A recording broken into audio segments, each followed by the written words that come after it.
हमारे साथ डॉक्टर वजाहत होंगे और साथ साथ हमारे साथ अदनान भी होंगे। अगर आपकी कोई फरमाइश होगी तो आप गाने की फरमाइश भी कर सकते हैं।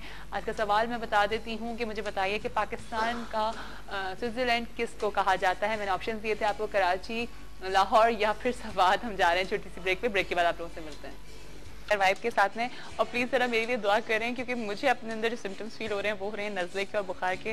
डॉक्टर बुलंद अगर आप देख रहे हैं तो जो है कोई दवा ववा मुझे दे दीजिएगा साथ में, क्योंकि मुझे लग रहा है कि अभी तबीयत ख़राब हो रही है।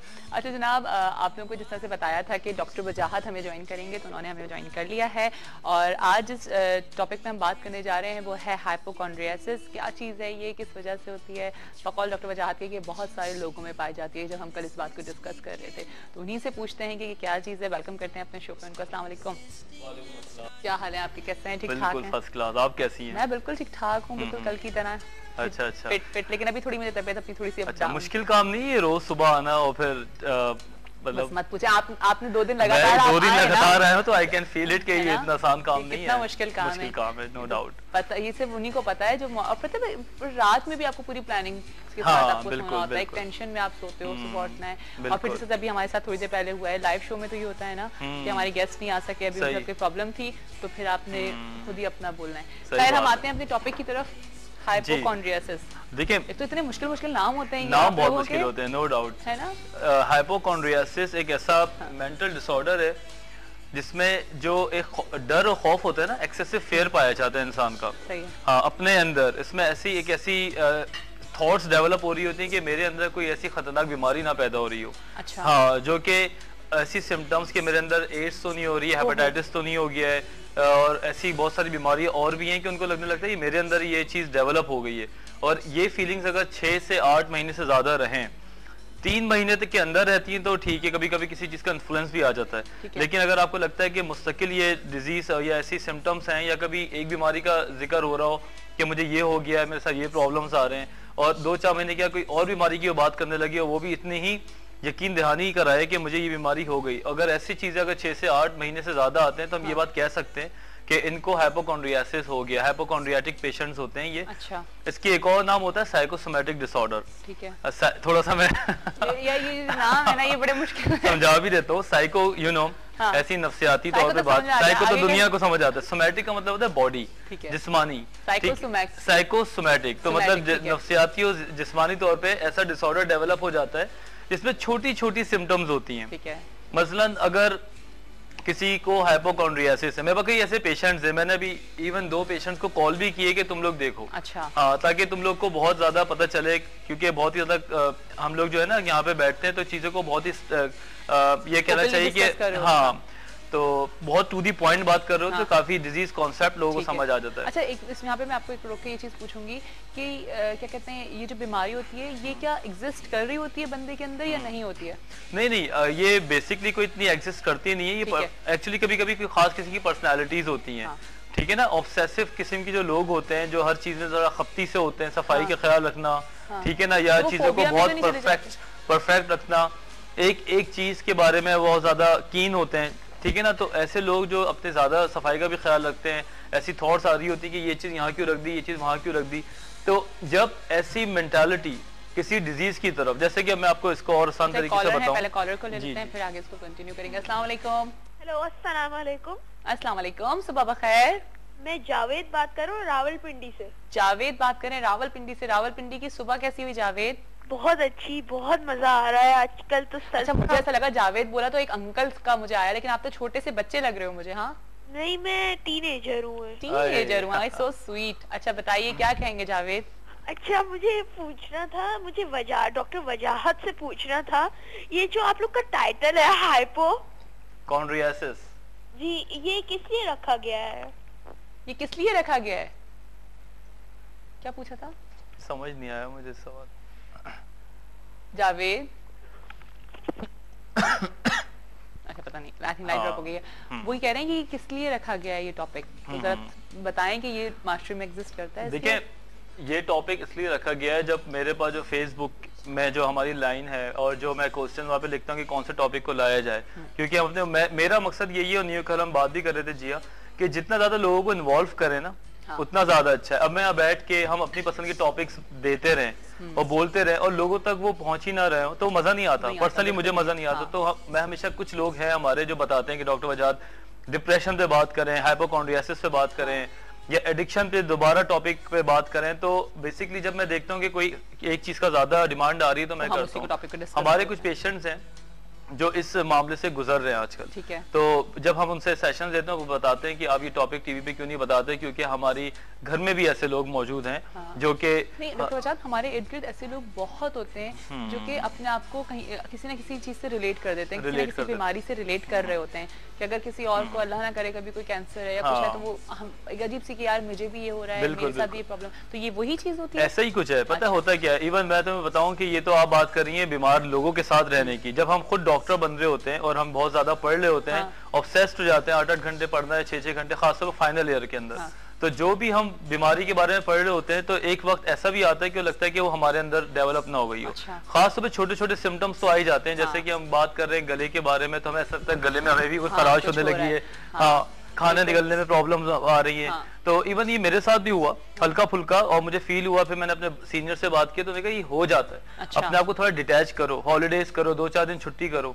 और इसी तरह जब हम किसी एजेड आदमी के साथ रह रहे हो जो घर में जिसको कैंसर है, अल्लाह ना करे कोई डायबिटीज बहुत ज्यादा खराब हो गई है या हेपेटाइटिस हो गया और आप उसके साथ केयर गिवर के तौर पर रह रहे हैं, उसको हेल्प करते हैं, तो बाज़ औक़ात ऐसी खास पर्सनालिटी जो ऑब्सेस्ड होती है उनके अंदर ये चीजें ट्रांसफर हो जाती हैं। हाँ, उनको लगने लगता है कि ये चीज मेरे साथ भी हो रही है। जब ये वही बात हो जाती है कि ये तो बीमारी लगने वाली है, कहने को तो आप कह देते हैं लोग। हाँ, लोग कहते हैं एग्जैक्टली। बहुत अच्छी बात तुमने की यहाँ पे।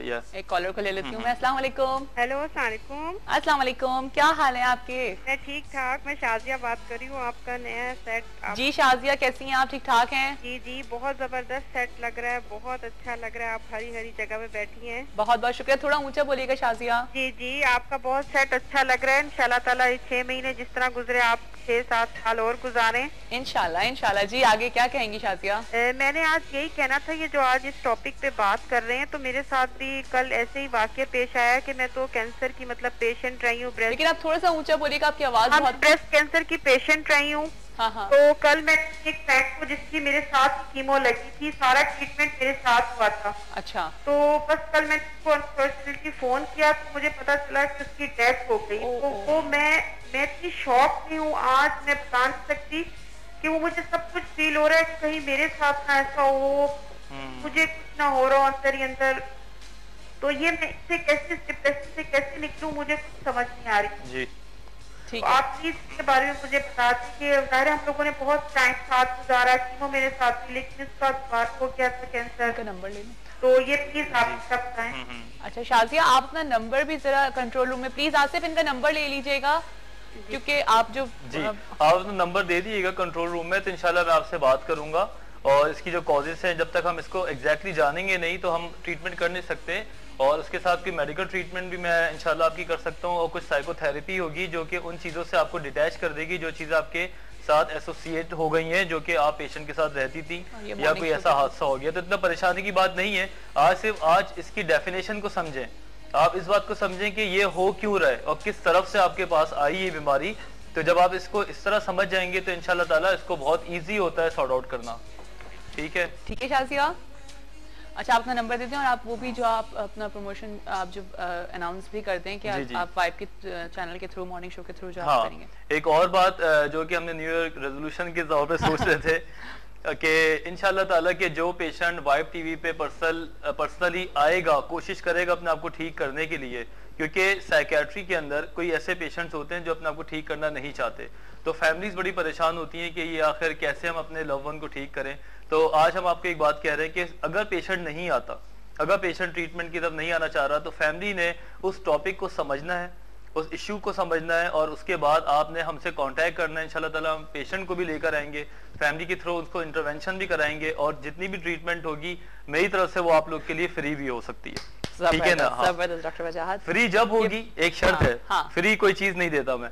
फ्री जब होगी जब आप लोग हाईली मोटिवेटेड होंगे। अगर मैं देखता हूँ, हमारी टीम देखती है कि आप लोग वाकई इसको ठीक करना चाहते हैं और चाहते हैं कि आप लोग अपने पेशेंट को ठीक करने के लिए हमारी हेल्प कर रहे हैं तो डेफिनेटली हम आपको कोई ना कोई इंसेंटिव देंगे, अदरवाइज फिर फ्री नहीं हो और वही सकता। वाली बात है ना कि हम लोग बड़े आराम से ये बात कह देते हैं कि हम साइकेट्रिस्ट के पास क्यों जाएं हमारे अंदर, हालांकि अगर अभी तक हमने जितने टॉपिक्स को डिस्कस किया है वो सारे हमारे इर्द गिर्द बड़े आराम से बहुत ज्यादा हैं, बिल्कुल, है ना। हम वापस आते हैं अपने टॉपिक की तरफ। अच्छा, तो ये बीमारी जो होती है ये क्या टीनेजर्स में होती है या एक एडल्ट्स में होती है या फिर उससे ये यहाँ पे कंफ्यूजन लोगों में ये रही है कि आपने ये बताया कि पेपर्स के दौरान आप लोगों को भी ये चीज हाँ, हम ये लोग अभी तक हमारे मास्टर में जो लोग आते हैं तो जो यंग होते हैं, मेरे पास अभी मौजूदा 2 ऐसे पेशेंट हैं जो बहुत अच्छे हैं, जिम वगैरह भी जाते हैं, बड़े हेल्दी भी हैं, कोई ऐसी बात नहीं है, लेकिन उनके अंदर ये बीमारी बाकायदा हो गई जो कि 25 to 28 है उनकी एज है। और उसी के साथ साथ एक मेरे पास सरगोदा के पेशेंट हैं जिनकी उम्र कोई 40 से 45 साल है, और उन्हीं के साथ साथ हमारी वो भी पेशेंट्स हैं जो कि कोई 60-70 साल की एज में भी हैं। तो ये जो एक मिथ है कि तमाम बीमारी ये बूढ़ों की है या एजेड लोगों की, ऐसा कुछ नहीं है। आप मुझ जैसी एज पे और किसी और जो टीनेजर्स होते हैं उनको भी चीजें आ सकती हैं, डिपेंड ये करता है कि कौन से इन्फ्लुएंस में वो रह रहे हैं। और सबसे बड़ी बात जिससे इन्होंने बताया कि ब्रेस्ट कैंसर की एक पेशेंट की डेथ हो गई, 2-3 बातें जो हैं वो मैं आपको बता, मैं लिख के जरूर लाता हूँ कि एक वो कि जो हॉस्पिटल में काम करता हूँ, चाहे वो टेक्नीशियन हो, चाहे वो वहाँ पे एक डॉक्टर हो, नर्स हो, उसके अलावा सर्जरी वर्क में काम करता हो जो कि मरते हुए लोगों को बहुत देखता हो, ठीक है ना, या बीमार लोगों के साथ बहुत रहता हो। हम डॉक्टर्स हो गए, हमारे अंदर भी चीजें डेवलप हो जाती हैं, ये बात। और एक और बात ये खास तौर पे जो कि हमारे घरों में होता है कि हमारे साथ हम किसी बीमार आदमी के साथ बहुत ज्यादा रहें और वो बीमार आदमी किसी ना किसी वजह से अगर उसकी डेथ हो जाती है तो ये चीजें फिर हमारे अंदर डेवलप हो जाती हैं। 2 और कॉजेज हैं जो कि लोगों को शायद अभी तक ना पता हो। एक ये कि जब आप बेतहाशा अपनी सिम्टम्स किसी को बताते हैं, ठीक है, और लोग आपसे फिर अटेंशन आपको देते हैं, अच्छा आपको ये बीमारी हो गई, ओहो फला फला, और 2-4 मिनट आपको कोई टॉपिक पे बात करते हैं और आप उससे अटेंशन ले लेते हैं, तो अटेंशन सीकिंग बिहेवियर में भी ये चीज आ जाती है। अच्छा। कि बाज़ औक़ात लोग अनकॉन्शियसली लाशऊरी तौर पे अटेंशन लेने के लिए अपनी बीमारी का जिक्र करते हैं जो कि इतनी ज्यादा एग्जिस्ट नहीं करती, ठीक है ना, लेकिन वो बता रहे होते हैं, ठीक है। वो सर के दर्द को भी इतना बढ़ा चढ़ा के बताना, हाँ, इसकी डेफिनेशन जीएस की डेफिनेशन ही यही है कि देखो सर दर्द मुझे भी होता है, ठीक है ना, आपको भी होता होगा, जितने भी हम नॉर्मल हैं, पसीना हमें भी आता है, बाज़ औक़ात हमारे हाथों में सनसनाहट आ जाती है ठंड की वजह से, या लेटे लेटे हाथ सुन जाता है, या कभी मेरे साथ भी बहुत बार ऐसा होता है। तो जो नॉर्मल हमारी फिजियोलॉजिक चीजें, छोटी छोटी चीजें, हम उनको फील करते ही किसी बड़ी बीमारी का बारे में सोचना शुरू कर देते हैं कि यार ये इसलिए तो नहीं हो रहा कि, अब जो मेरे पास एक पेशेंट है, नाम तो मैं यहाँ पे नहीं ले सकता, अगर वो देख रहा है तो समझ जाएगा कि उसके सिर्फ हार्ट बर्न होता है, अच्छा, उसके सीने में जलन होती है, ठीक है ना, और वो आके मुझे कहता है डॉक्टर वजाहत मेरा हेपेटाइटिस का टेस्ट करा लें। नहीं जी जी, बिलीव मी, इवन अभी कुछ दिन पहले मैं रात को कहीं बाहर बैठा हुआ था अपनी फैमिली के साथ, तो उसका कॉल है कि I just want to meet you for 2 minutes. अच्छा। तो मैंने कहा ठीक है। अब वो वहां पे आ गया और मुझे कहता है कि डॉक्टर वजह मुझे लगता है मुझे एड्स हो गई है। बिलीव मी काश, अगर वो देख रहा हो तो कॉल करके हमें पार्टिसिपेट करके बताया कि ऐसा हुआ या नहीं हुआ, कि उसने ये बात हमें बताई। उनको वही जो उनके सीने में जलन हो रही है बस उसको ऐसी थॉट्स आ रही है ना, हमारी नॉर्मल थॉट्स तो कुछ और हैं, उनकी ऐसा लगता है कि छोटी छोटी सिम्टम्स जो है ना वो अपनी बड़ी बीमारी से, जो खतरनाक बीमारी, उनसे एसोसिएट कर देते हैं। ये बताएं कि ये क्या क्लिनिकल चेंज है हमारा, केमिकल चेंज है, फिजिकल चेंज है, ये क्या चीज है? आगे जाके केमिकल चेंजेस भी आ जाते हैं, लेकिन शुरू में साइकोलॉजिकल ये इशू होता है, लेकिन जब आप इसी तरह रह रहे होते हैं तो डिप्रेशन का एलिमेंट तो बहुत ज्यादा आ जाता है, इसमें भी डिप्रेशन आ जाता है। बिल्कुल बिल्कुल, जब आपको लगे कि मुझे ऐसी बीमारी हो गई है और फला अल्लाह ना करे मुझे ये ना हो जाए, तो आप जो है ना वो बाज़-औक़ात ये सोचा पर किसी के सामने बता नहीं सकते। बिल्कुल जी, तो आगे जाके फिर बाज़-औक़ात इनवर्ट ये सारी सोचें बैठ जाती हैं, वो अपने आप को दुनिया से दूर करने लगते हैं, और जब तक उनको ये बातें कैथारसिस ना कराई जाए, सब उनसे पूछा ना जाए, वो सारी बातें को बताए नहीं, वो रिलैक्स नहीं हो पाते। अच्छा। हाँ, तो केमिकल चेंजेस आ जाते हैं आखिरी में। ठीक है ठीक है। अच्छा, इसके क्लिनिकल सिम्टम्स क्या होते हैं, किस तरह से हमें पता लगेगा कि हमारे अंदर ये बीमारी जो है वो डेवलप कर रही है? इसके बहुत ही एक जो बहुत ही कॉलर हैं उनको ले लेते हैं। अस्सलाम वालेकुम।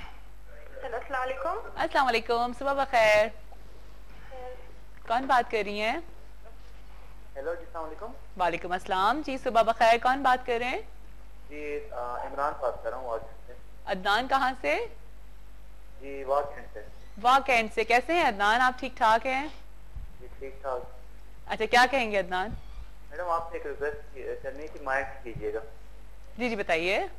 मैडम आप जो है ये मतलब जो शो करती हैं तो ड्रेसिंग थोड़ी अच्छी किया करें, मतलब यानी कि अच्छा सूट नहीं करते। अच्छा, ये मुझ पे सूट नहीं करता। जी जी। चलें ठीक है, मैं जरूर आपकी सजेशन को नोट करूंगी और आगे फोकस करूंगी अपनी आप ड्रेस। मेरी बहन से बात कीजिएगा। अच्छा लाइए। हेलो सलाम। वालेकुम अस्सलाम जी, आप बताइए आपको क्या शिकायत है मुझसे? कोई शिकायत नहीं, आप मुझे बहुत अच्छी लगती हाँ जी, हैं। आप मुझे बहुत अच्छी लगती हैं। मैं आपको कैसे अच्छी लगती हूँ? आपके भाई को तो मैं अच्छी नहीं लगती।